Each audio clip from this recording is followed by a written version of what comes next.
redirigeons nos regards directement au Nouveau Testament et venons à notre Seigneur Jésus, car il rassemble tout en lui-même. Il est le dernier Adam. Il est plus grand qu'Abel. Tous les types de l'Ancien Testament sont rassemblés en lui. Mais souvenez-nous qu'à sa naissance même fut déclenché un affreux dessein de mort. L'intention du diable était de le détruire dès sa naissance. Nous devons passer bien plus loin, bien des années après, car nous n'avons pas d'indication touchant les choses qui ont concerné sa vie, jusqu'à ce que nous le trouvions dans le désert. L'explication de ces tentations dans le désert est qu'elles étaient des assauts sur sa vie, par des moyens variés, par des subtilités appropriées. L'intention était bien ciblée. Toutes ces choses avaient pour objectif de provoquer la rupture de son union avec le Père, de le faire sortir de sa base pour l'amener dans un domaine où il pouvait être atteint. Nous devons bien voir que même lui, s'il s'était jeté du haut du temple, est en pleine contradiction avec la volonté de son Père, ou s'il avait selon l'objectif de l'ennemi pour éprouver Dieu, cherché à le tenter au lieu de garder sa confiance en lui. Il n'aurait pas été sauvé par les anges mentionnés par Satan, qui cite les Écritures. Les anges ne sont pas tenus de prêter leur aide à un homme, à une femme qui, avec présomption, tenterait Dieu, alors qu'ils sont appelés à croire en lui. Le Seigneur Jésus nous a montré cela dans sa propre vie. Ses tentations furent un triple assaut contre sa vie.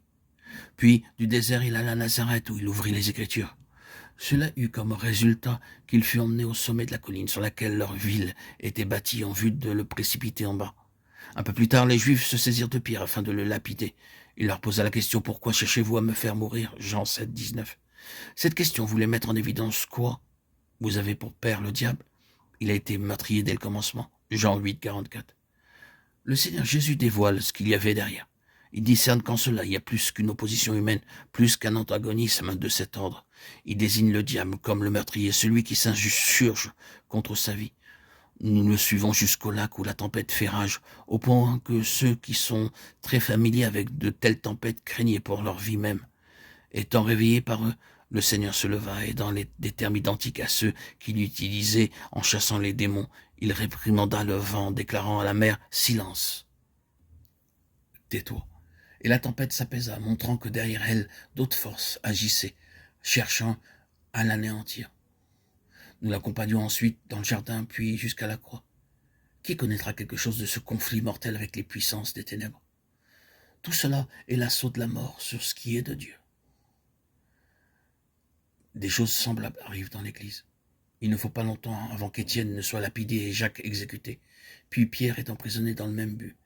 Mais il fut merveilleusement délivré parce que Dieu avait encore d'autres choses à faire avec lui. Paul s'est trouvé souvent en danger de mort, désespérant parfois de conserver la vie. C'était un combat contre la puissance de la mort. Puis, ce furent des persécutions terribles dans lesquelles des dizaines de milliers de chrétiens furent appelés à donner en témoignage leur vie qu'ils n'estimaient pas plus précieuse que leur mort. Cela s'est poursuivi.